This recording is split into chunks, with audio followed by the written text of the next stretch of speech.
A roasted chicken worthy of its place in the Olympus of delicious, simple meals. Preheat the oven to 200 degrees Celsius. Cut and prepare all the ingredients.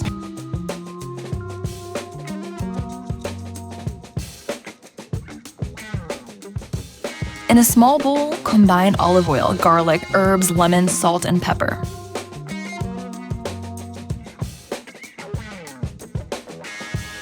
Dry the chicken with kitchen paper and season with salt and pepper. Arrange the chicken in a cooking tray and add the onion, alternating in the chicken pieces. Top with the chicken stock and the olive oil mixture.